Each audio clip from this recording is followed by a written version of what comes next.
these funds, the extra unemployment, Right. these funds have and continue to stimulate the economy and bring struggling businesses back from the brink.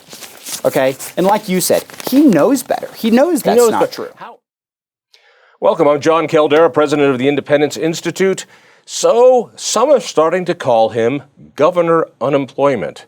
Jared Polis inherited the best unemployment numbers in the whole country. I think we were like 2 or 3, and now we're down in the bottom third. Man who wrote an article for National Review on it, Independent's own Ben Murrey. Thank you.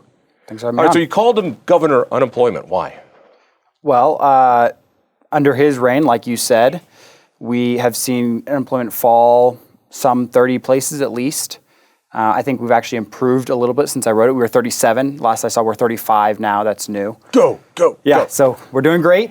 But you said that we were what, 2 or 3 or something like that when he took office. It wasn't that long ago that we were actually number 1, and it was we stopped being number 1 right around the time we got one-party control of state government, or not. When I say we, I mean when the state came under one-party control. All right, so we're 35th in the nation now for unemployment, which is really pretty bad. But I say there was COVID. So COVID came, it wrecked the economy. That is so beyond the governor's purview that you can't blame this on the progressives in the legislature. You can't blame it on Governor Polis. That's why we're so down in unemployment. Well, what I would say about that is that COVID was rather convenient for Polis and the legislature, this progressive legislature, because it has nothing to do with it. I mean, it has something to do with the raw numbers, right? We dropped to above 12% unemployment at the peak, or at the worst part of the pandemic. That wouldn't have happened without the pandemic, obviously. But every state in the country experienced the pandemic. So why did we fall so many places relative to the other states? And that's really the point, which is every state got hit with massive unemployment because the government locked us down. I really try to correct people when they say, well, the COVID caused this. No, lockdowns, government mandated lockdowns did it. But as it got better and the world started opening up, why in the world did Colorado stay towards the bottom third instead of shooting right back up to number 1 when it comes to unemployment? Well, I'll tell you, the Fiscal Policy Center is actually looking at doing a COVID study right now, trying to look at what did we do right, what did we do wrong, who was really impacted by the pandemic and by the lockdowns, by the mandates in this state, and how do we compare with other states? So that's going to be interesting to see. I think it's going to come out probably late August or September, so that's something to look out for. But some of the things that we found are when we look at the unemployment numbers, if you go all the way back to 2010, and you compare Colorado's unemployment to the rest of the nation, around 2010, 11, 12, sort of the height of the recession, the Great Recession, we were kind of neck and neck with the national average. And then as we came out of the recession in 2012, Colorado's unemployment rate dropped below the national average significantly and stayed below the national average all the way through until the pandemic. And even during the pandemic, the national average went up to 14, almost 15%, whereas we were only a little over 12. But here's where things changed. Around October, what you see is that as we're coming back down and all the economies of all the states are recovering, so the national economy is recovering, the national average unemployment gets better at a faster pace than Colorado's. So at some point, as we're all recovering, we overlap. And Colorado's is now higher. Poor little economist doesn't have his graph. You got to use your fingers. Yeah, I got to use my fingers. But in October, and then November is where we went over the national average for the first time since basically the period of the Great Recession. When was this? October of 2020. So it's been during this recovery from the pandemic that Colorado's unemployment rate has gotten higher for the first time since really the Great Recession, higher than the national average. And it's so unlike Colorado, that Colorado's economy in the last 20 years has just been on fire. And I think a lot of it has to do with good tax policy, a flat tax rate, the taxpayer bill of rights, so people coming into this state and companies, employers coming in, knowing they're not going to be surprised by tax increases. Let's go through a few of these, though. Mm-hmm. These other states that are improving their employment situation so much faster, a lot of them every Republican governor except one has ended this incentive to stay unemployed. The $300 a week supplemental. Our governor says, no, we're going to keep it to the end of September. And I mean, I know Jared Polis well enough to know he knows this pushes unemployment because when you pay people not to work, they won't disappoint you. They're being paid not to work. That being said, there are Democratic governors now who are saying, no, people need to go back to work and helping their unemployment. Every state that has ended this $300 a week scam has seen their employment numbers skyrocket. Our governor won't do that. He won't do it. In fact, he's explicitly refused. The congressional delegation of Republicans from Colorado in the House of Representatives sent a letter to Polis last month saying, hey, end these extra unemployment benefits. It's making it harder for our economy to recover. It's discouraging employment. We have a saying in public policy. I love to say it because it's so on point. If you want more of something, subsidize. If you want less of something, tax it. Well, we're subsidizing unemployment. We're paying people to be unemployed, and you're going to get more of it. It's common sense. And I'm going to pull out something from my notepad because I knew this would come up. And I have this quote from Governor Polis. It's incredible. This is actually something he wrote. You can find it online as a response to those congressmen. He wrote a response letter. He says, these funds, the extra unemployment, these funds have and continue to stimulate the economy and bring struggling businesses back from the brink. Okay? And like you said, he knows better. He knows that's not true. How, for these restaurants who can't get workers in because their wait staff is now being paid more to stay at home, and you can't blame these people for choosing to stay at home. I admire these people who are coming to work. Every time I go to a restaurant and the service is slow, I look at the people and I thank them. They don't have to be there. Good chance they could make more money. And the ones I talk to all say the same variation of the same thing, which is, I just can't stay at home. I got to do things. I got to do. That's the Colorado character of I want to go out and earn my keep. All right, but you mentioned the other part of this, which is if you subsidize something, you get more of it. We're subsidizing unemployment. Colorado now has a bad unemployment problem. If you tax something, you get less of it. Well, on that scale, over the last 2 years, Colorado employers have been taxed and taxed and taxed. So I don't understand the love of employment. We want to have strong employment, but we socialists in charge of Colorado's legislature and governor's office, we just hate employers.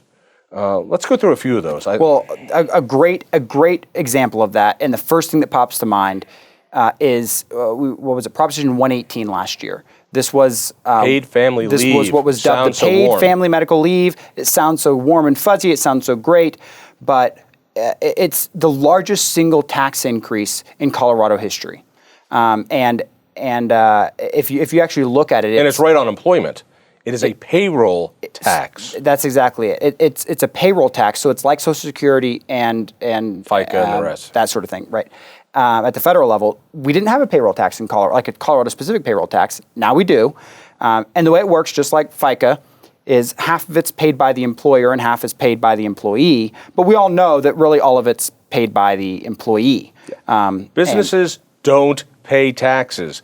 Businesses pass those costs along. They do. To their customers, and in this case, their employees. So employees will pay for this in one of two ways. They'll pay for it through suppressed wages, or they'll pay for it through simply not getting a job. Companies will go, well, we can't afford to hire that extra person. It's so obvious. So when you tax employment, you're going to get less employment.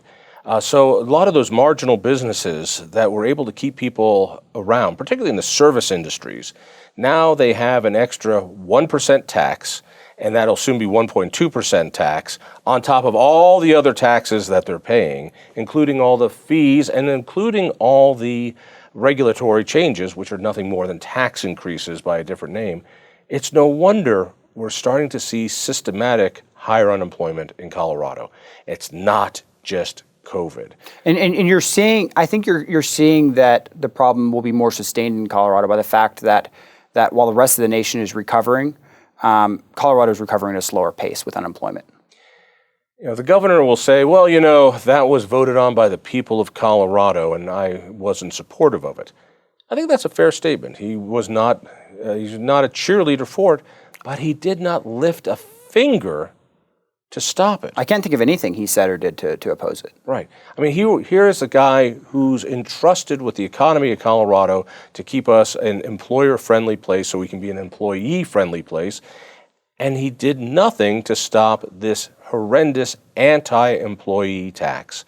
We're going to have a lot less employees because of this. And if you're thinking of moving your employment situation to Colorado, why would you? You might be rethinking that. I mean, look, Common Sense Institute did a really good report on this, and they said that the payroll tax increase on the business side, this is just on the business side, so this only accounts for half of the tax, would equate to about a 204% corporate income tax increase.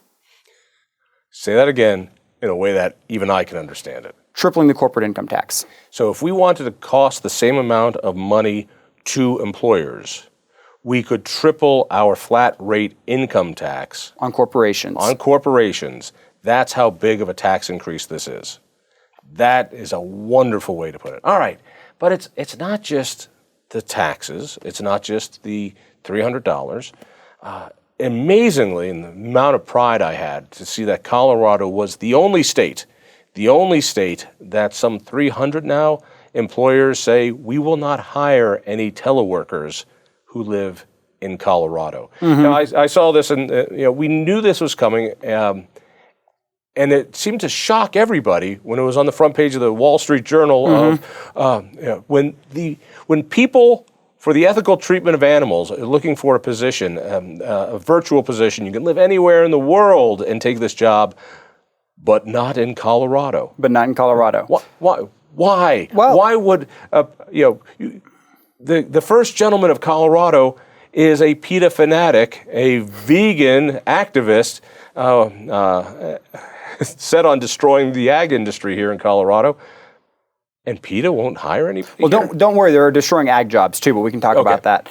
I was listening to the Wall Street Journal every morning on my way to work, and I heard it, and then somebody over at National Review wrote me just a few minutes after I got in and said, hey, can you write for us on this? And so I did. And what you're finding is that employers are saying, well, I can hire from any other of the other 49 states, and I'm not subject to these regulations. And what these regulations do, I'll give you a few examples. If you want to post a job online and hire a Coloradan, you got to tell applicants in advance, not during the interview process, on the posting, what the salary is going to be for that position. What company wants to do that? But not only that, there's more to it than that. That's the obvious thing. The way I read the law, it's just a litigation nightmare. It allows for frivolous lawsuits, and it puts the burden, the way I see it, and I'm not a lawyer, but the way I see it is it appears to put the burden of proof of innocence on the company if they're accused of wage discrimination, right? And I'm sure most companies are looking at this going, this is nuts. I'm not gonna open myself up to this kind of nonsense. And they're just excluding Coloradans altogether. Let's keep rolling with the governor unemployment theme here. So we've got $300. We've got the payroll tax increase. We've got this ridiculous law which makes us unattractive to any outsider with the so-called transparency. Now all these big corporations will not hire from Colorado. But we forget, a year ago, he also destroyed our oil and gas industry by passing Senate Bill 181, which in many ways was worse than what the people of Colorado rejected the year they elected Polis. This is destroying new oil and gas development, and companies that are energy companies are bugging out. Why go through the regulatory hurdles knowing that every little city can put in their own moratorium and their own rules and their own bit of regulations? They're leaving. Yep. They're going to Wyoming, and why wouldn't they? Yep. I mean, if you're going to, oil and gas is a very capital-intensive type of industry, type of investment to make, and it's something that you're not going to see. You're not going to see that kind of investment in your state if there's uncertainty in the tax regime and the regulatory regime, right?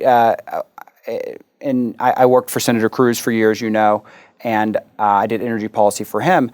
One of the number one things we heard from oil and gas folks is we need consistency. Even if we're regulated, that's fine. But we need consistency in the regulatory regime and the tax regime if we're going to put forth the initial capital investment to do our jobs here. So what you're seeing now is that companies, the oil and gas, especially the small guys, are just saying it's not worth it to even invest.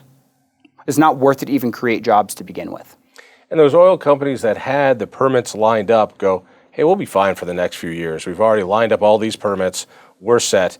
But it is, again, small business that says, no, I'm going to take a chance and drill over here that the big guys don't want to do. No, you're out of business. Let's keep going. So I know that the socialists who run the state now don't regard the rural Colorado with any sort of respect. You can tell it from gun laws, you can tell it from what they want to do with water, you can tell it with by parachuting in killer wolves to other people's backyards. Yes. To other people's backyards. Yes. That's the beauty of it. The ag industry also took a hit on this. What happened? So they passed something called the Farm Workers' Bill of Rights. It always sounds so nice. Yeah. The transparency law on wages. Yeah, equal pay for equal work sounds so nice. The family leave. Family leave sounds so nice. Any of these bills, look at the title, it probably does the opposite of what it says. So the Farm Worker Bill of Rights gives farm workers the right to not have a job in Colorado, or gives them the right to not be able to work the hours they wanted to work and generate the income they wanted to generate. The fact of the matter is, and I'm no ag expert, but the fact of the matter is agriculture is a really different industry. It's a tight margin industry with bizarre seasonal demands. Yes. So when it's planting season, it's all hands on deck. When it is harvest season, it's all hands on deck because you only have these short periods to do it. That's exactly it. And other things can be done slowly. So the idea of limiting how much a worker can work during those periods, it destroys those jobs. Well, and what I was hearing from workers and from industry folks alike is that these workers, they come and they count on being able to work very long hours for a short part of the year in order to generate the income they need for the entire year. Okay, so they come in and they want to work 90 hours a week. They have all the time in the world, but they just want money. So the more hours they can get, the better. When you put all these mandates and restrictions on how many hours can be worked and this and that on the business owners, on the people who own these ag businesses, then what they start doing is they start saying, okay, well, you only get 30 hours and I'm going to hire 3 people instead of 1, right? Well, then it's not attractive to come to do that work in Colorado. I'm going to go, I'm going to go to Kansas and do that seasonal work. Or I'm going to go to Texas and do that seasonal work where they will give me my 90 hours. When it looks like it's going to help employment, it actually ends up hurting employment because people go, no, I'm going to go someplace where I can make a living. But you know who will be okay? The big corporate farms. They'll be just fine. Why so? Number one is because they can attract the workers. They can bring different workers in for shorter periods of time, right? And move them around the country. Move them around, right? They have so many operations. It's this war on small business in Colorado. You know who it is? It's your little Boulder organic farm that's going to suffer. It's your little vineyard out in Palisade, whatever, or Peach Farm, or these little small company. Those are the ones that are going to suffer. There was also a whole bunch of tax increases that, of course, weren't tax increases.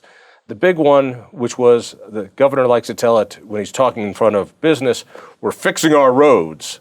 But really, there was a bill, now law, that was nothing more than to prop up the environmental industries, including charging stations for cars, because I remember as a kid, it was the government that built all the gas stations. So there is now a tax on gas, which is now indexed to inflation. It will continue to go up. But they called it a fee in order to keep it from us. There is now a tax on every Uber ride, every Uber Eats delivery, which is going to bring up the cost of all that. Car rentals increase. Yep. All these things, and they did it without the decency of asking the people if they wanted this tax increase. Yeah, and I wrote on this. They used all kinds. They had to use several loopholes in order to get around voter approval. And in all, this is going to generate about $4.8 billion, I believe, in new taxes and fees. No, I'm sorry. They are taking, to be fair, they are taking a little bit of the money from the federal stimulus, but it creates some, I forget the number, $3.5 billion in actual new fees and taxes over the next, well, I say taxes. Right. None of them are labeled as taxes, but we know they are. So like the gas tax, for example, right?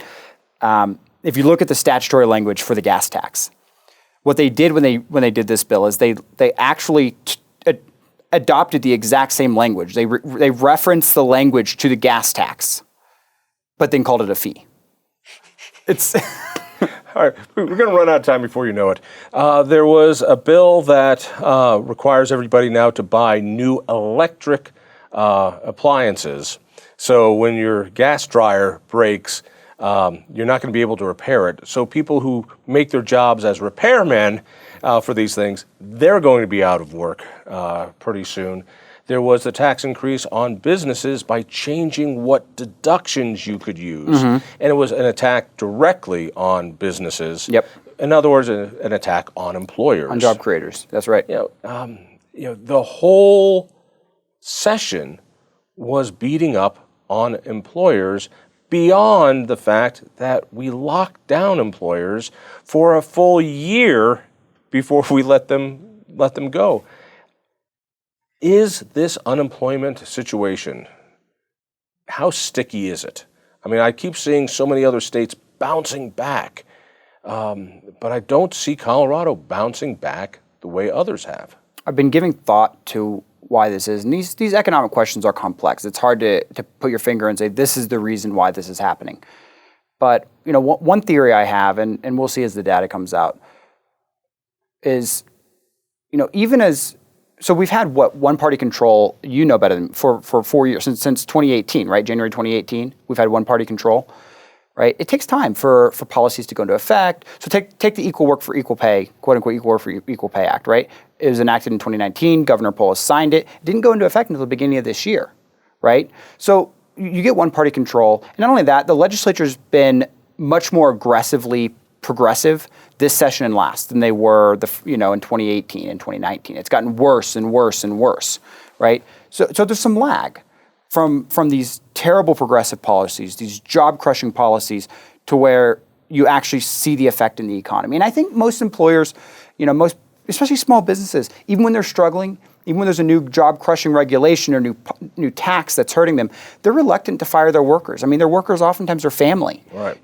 But here's a theory, a running theory I have, is this pandemic hit, right? And if you look at the data, the pandemic hits, and it's actually in the recovery that we lagged. I suspect that a lot of these businesses, especially small businesses, they were forced to fire people because of the pandemic, but it's because of the regulations and the taxes that they're not hiring them back.